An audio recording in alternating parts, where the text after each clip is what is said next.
Hi everyone, my name is Joseph and let's have a discussion about Digimon Liberator, the novel portion, Debug, Chapter 2-1. So in Chapter 2, we're introduced to two new characters, Winr. I'm probably mispronouncing his name, but until someone corrects me, that's what I'm going to call him. It's spelled W-I-N-R, so again, I'll be calling him Winr. And then in addition to him is the digital partner, which is Digimon. So right off the bat, one could see that there's a difference between the interaction between these two new characters and the interaction between Yuki and Ipmon.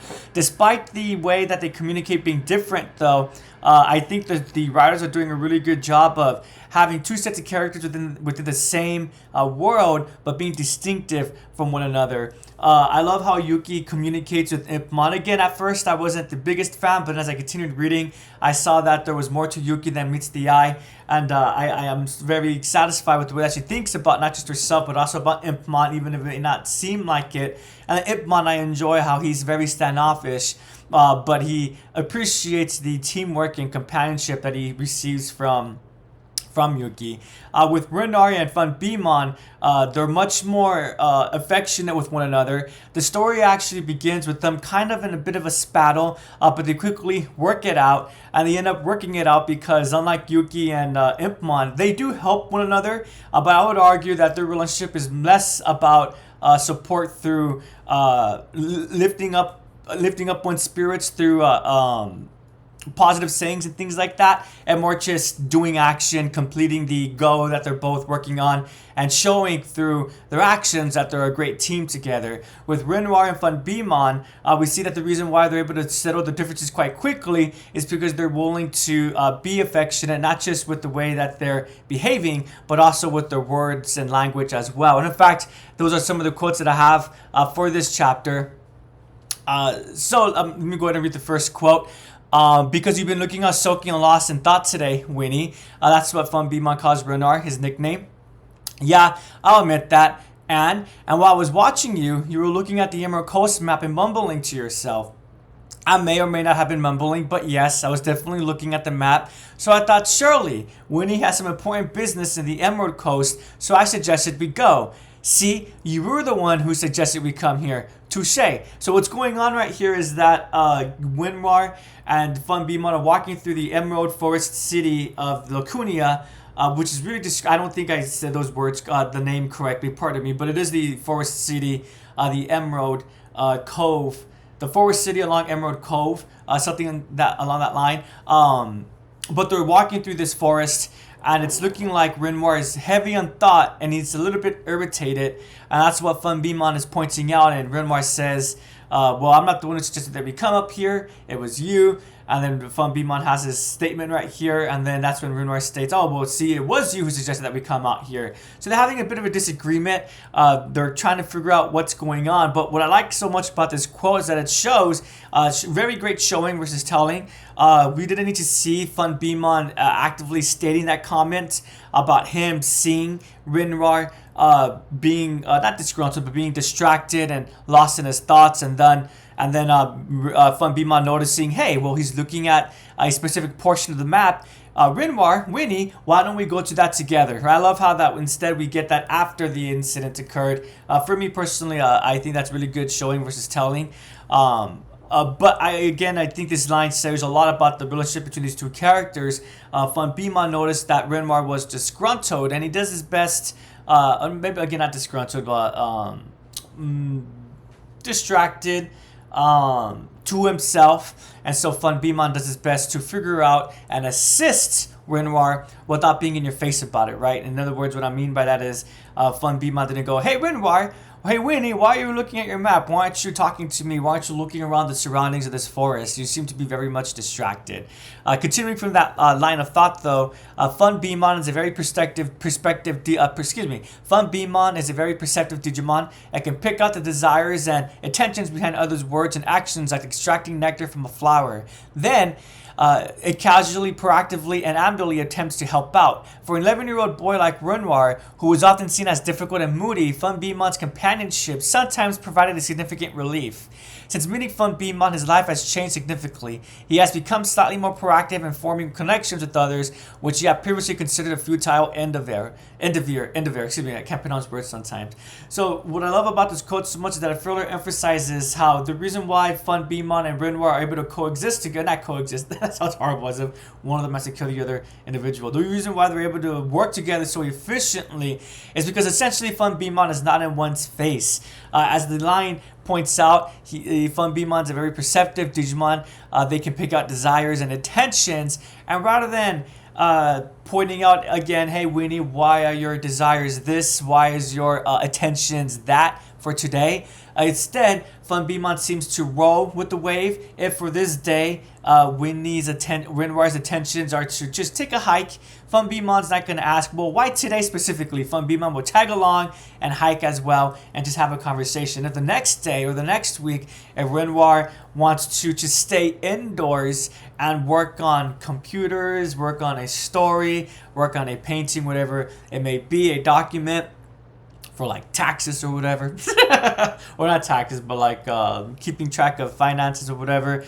Fun Beemon's not gonna go, oh, well, why last week you were very much wanting to go outside and hike, yet this week you want to stay indoors and just do things with your hands that doesn't require you to go outside. Again, Fun Beemon will just roll with the punches. If Winr wants to do his finances, Fun Beemon will probably be right there with the calculator or going over to the nearby filing cabinet to take out the folders that's necessary for Winr to work efficiently. So I really like that. We see there's two. I think that's been really a positive thing that Digimon's been able to do, not just with these written formats, but also with the past shows, is despite having so many characters, always making the characters distinctive from one another. And I'll have to say that same comment, not just for the same season, but for the series as a whole. I mean, with the first video for Debug, I pointed out how Yuki did remind me a little bit of Min-Mei, but a different kind of Min-Mei. In fact, not Min-Mei from Adventure 1, but rather Min-Mei from Tri specifically, the kind of Min-Mei who is more assertive and knows what to do, but still unique and individual characters from one another. So I really appreciate that about the writers, be it from the anime or in the written format or in the comic format. They do a great job of making the characters distinctive and unique. So continuing forward, the main scenario is the core content of Digimon. Oh, so before I continue, I'm not gonna lie, I like this quite a lot just because I'm personally projecting my own personal feelings. I'm not gonna lie, if I was in the world of Liberator, this would be the reason why I play Lacuna. I'm not when I first heard about Liberator and how it's focusing on the total card game, as someone who doesn't really play the card games of any franchise or any property, I was more intrigued by Liberator for the story, the narration. I was happy to when it got revealed that it will have a story and it wouldn't just be card games and that's it. So again, this quote, I just like it because if I lived in this world, this would be the reason why I'm playing Lacuna or playing Liberator, excuse me. The main scenario is the core content of Digimon Liberator, where players can enjoy a story unfolding across Lacuna through conversations and battles with NPCs. While unnecessary for those solely focused on PvP, many players are drawn to the grand narrative involving the fates of Lacuna and the exclusive rewards and story missions. The Debug team is no exception. Battles against rogue NPCs can risk data corruption upon defeat. Typically, it would be reckless to immediately dive into such a mission with a new deck and symbol from unfamiliar cards. Adjusting one's deck and testing one's skills in the main story and other standard battles is common practice. However, it seems Yuki and Ipmon did precisely the opposite. So let me give some quick context for that last line. As it turns out, the reason why Winr and Fun Beemon are in this forest city along the Emerald Coast, is because they're going to challenge a Digimon that Yuki challenged after she defeated the rogue NPC. Unfortunately for Yuki and Ipmon, though, they got defeated. And so that's why Winr and Fun Beemon are out here. Are they out here for revenge? Well, the next quote will go ahead and cover that. So give me a quick second. The next quote. Oh, actually, sorry, I just read that quote. So what I enjoy about so much about this quote, again, I am personally projecting. I loved how the story took the opportunity to include this little detail because I think it's really fun world building. For me, it really reminded me of a real life live service game such as Destiny, Warframe. I guess even like MMOs, a little bit like World of Warcraft, The Old Republic, mostly because when it comes to those properties, especially for live of like free-to-play games, live service games, typically there's going to attract two different kinds of people, either PvP or PvE. I'll use Destiny as an example about this since I do play Destiny. If one wants to, they just want to be competitive. There are better multiplayer games out there to focus on, but if one wants to focus solely on competitive play, they could do so with Destiny. They could play in Crucible, and they get tired of Crucible. They could practice in Crucible for PvP, and then go into Trials of Osiris, which is supposed to be more intense, more competitive compared to Crucible. Iron Banner, if one gets tired of regular Crucible, they want to have a bit more practice, but it's not as competitive as us, Trials of Osiris. And then lastly, if the PvP player gets tired of just doing constant multiplayer, they want a slight change. There's also the mode called Gambit, where although there is a PvE element, there's still that PvP component as well. For those Destiny players who like the opposite, this would be me, they prefer PvE, player versus everyone. What activities would there be for those individuals? Well, there's of course the campaign, strikes, nightfalls, dungeons, and so forth, right? So I'm loving how when this story pointed out that there's narration details, it really did make me think of real life properties, and I love that Liberator did that because again, it does such a fine job with the world building. It makes it feel a little bit more immersive. So that's why I really appreciated this this quote. I also like how it points out that typically one will practice their decks for the story portion and for the competitive part, but never just go in guns blazing. But it's the opposite for Yuki and Ipman. Despite these characters, the Yuki and Ipman not being present, I love how their presence is still felt through the conversation that Winr and Funbimon is doing. So again, kudos to the writers. I think they're doing a very fine job about that. Despite focusing on different characters, it does not feel detached from chapter 1. Rather, it feels like it's building upon that. To continue with the next quote, shortly after Winr and Funbimon heard about the peculiar cards Yuki and her team had acquired, they were on a routine mission where they subdued a rogue NPC, and Winr received a strange notification on his D storage. You got an ability item for a tamer card. It was the same sudden acquisition of an item Yuki had told them about. Though he had heard about it, experiencing it firsthand was perplexing. Naturally, as a member of the Debug team, he had a duty to investigate. However, as a player, Winr's interest was piqued by the item's unusual text. I'll be frank, what I really appreciated about this quote was that last line specifically. However, as a player, Winr's interest was piqued by the item's unusual text. Actually, the last two lines. Naturally, as a member of the Debug team, he had a duty to investigate, and then the last line that I just read. Excuse me for stumbling with my words.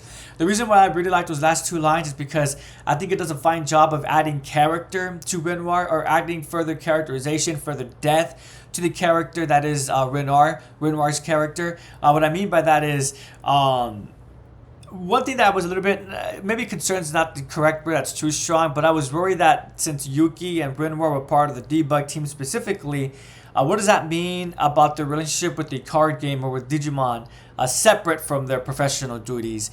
Are they going to just do their duties because they have an obligation? Or are they part of this Debug team because they have an interest in Digimon, an interest in the card games? And so what better way to work than by doing something that one's passionate about, that's something that one enjoys? And that line for me, with Yuki, it seemed like, well, these two seemed to enjoy battling, but I couldn't really determine if it was because Yuki learned that through her job, or if Yuki went into the job already with that love for card battling. With this line, I know it's not talking about Yuki, but I'm going to go ahead and deduce that more than likely Yuki and other members of the Debug team, they probably feel the same way, or rather they have the same mindset as Winr. Those two lines for me really help emphasize that these individuals, although they do have a professional job, they're doing it because they enjoy the world of Digimon. They enjoy, well, I shouldn't say the world of Digimon. They enjoy the activities that Digimon is willing to offer, and they're appreciating how those activities are being combined to VR, and thus Lacuna and Liberator is born. So that's why I really liked that passage. Continuing forward, and I believe this is the second to last quote that I have put up. Are you so now Winr, Funbimon is asking Winr, well, since they're here in this forest where Yuki lost, are you here because you're looking to avenge her? And Winr replies, absolutely not. Funbimon blinks in surprise at Winr's quick response. Oh, really? I thought you were planning to take revenge on her behalf. I don't engage in such pointless actions, said Winr. Even if he defeated the opponent, even if he defeated the opponent, it wouldn't make Yuki feel better. In a way, card games are a battle with oneself. Moreover, since the opponent is an NPC that can be challenged repeatedly, overcoming it with their own crafted deck and strategy would be the best way to gain a sense of accomplishment. But, Winr added, if it's an opponent that's defeated Yuki, I think it's a good opportunity. I don't like the idea of her always being the center of attention.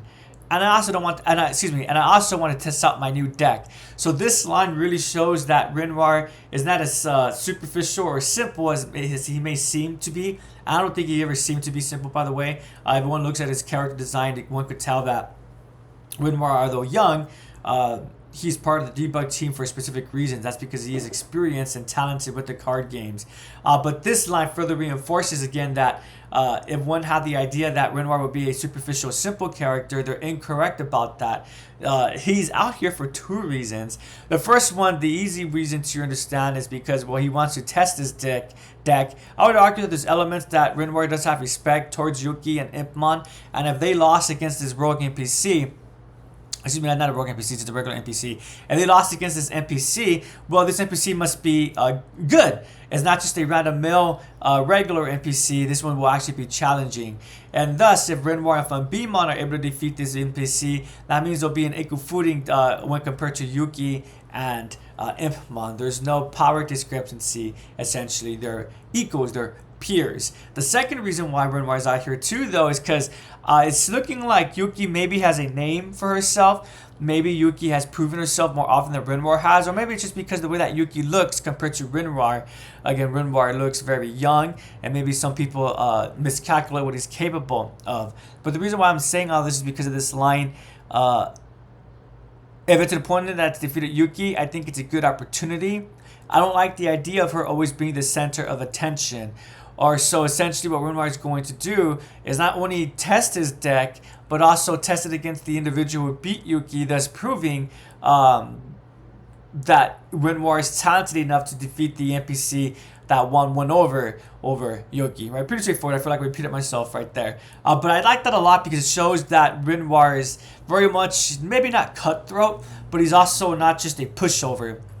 He's willing to stand up not just for himself, but for his ideals as well. And I believe that's probably going to translate over to his companions and his community as well. Although Winr seems to be going a little bit against Yuki right here. If something were to happen to Yuki, if someone was to attack Yuki, Winr will be one of the first to step in and assist Yuki. So I really love how this line just adds so much to Winr's characterization. I just appreciate it. It adds a lot more depth to his character. And here's the last line I want to look at. Watching his expression intently, Funbimon's face suddenly brightens. I see. Winnie, you're really confident with this deck. Eh? Caught off guard by his partner's unexpected words, Winr's eyes widen. He blinks as his face shows a rare childlike innocence. Let me reread that. He blinks as his face showed a rare childlike innocence. Because it's your masterpiece, you're worried about whether it will work, and you're all jittery, eager to give it your all. It makes me happy to see you this excited about the deck we built together. Funbimon, but if you keep worrying, you might not win. You're always so calm and collected, Winnie. That's what makes you so strong. So there's really nothing to worry about. With that, Funbimon buzzes closer, facing Winr squarely. So stay the strongest, Winnie. You are the strategist of our royal base. Strategist. That title sounded all right. Contemplating this, Winr adjusted his glasses. Understood. Thank you, Funbimon. I'm fine now. So again, I won't lie, I just really appreciate that quote because, as always, one of the aspects that I really love about Digimon is how They bring out really great elements about one another. They're usually two peas of the same pod, and how the Digimon, more specifically, help the they help the human partners to just become more themselves, to become more confident, to become more who they are as individuals. So I think that line just really helps to emphasize that. Again, Funbimon, why is he saying this? Because he's perceptive. And he's noticing that Winnie is being confident, and has been Winr is being confident, and has been. I didn't read any quotes about this, but it was pointed out that Winr is shy, usually reserved into himself. He's not going to put himself out there. But when it comes to meeting Funbimon, he's starting to come out of his shell. And apparently, when he's confident about his skills, when it comes to the card game, once again, his confidence allows Winr to come out of his shell, and Funbimon is encouraging and wants to reinforce that for Winr. And I just really appreciate it. I went back to the story. Give me a quick second. It's kind of a tradition, so I'll just go ahead and read the last couple lines from the story. The rainforest is teeming with... I'll just read it from the start of the paragraph. He lifts his head again, looking forward. As he walks, the scenery around him transforms. A lush, vibrant jungle dotted with pyramids and stone structures reminiscent of ancient Central American ruins stretches before him. The rainforest is teeming with life, unlike anything seen just moments before. The vibrant life and noise of the jungle's creatures felt incredibly real, but he no longer heard the clamor.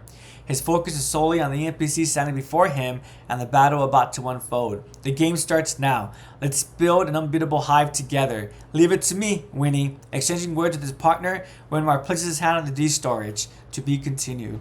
So, I really did enjoy Chapter 2-1. I was a little bit concerned that we will be going into new characters, and pardon me, I did judge a character by its cover, but I was also worried by the fact that Winr was so young. I think something that Seekers and Liberator so far has been doing so well is using older characters. Although Ariza is 16, I like how Shoto, I believe he's 19, correct me if I'm wrong, or he might be 18.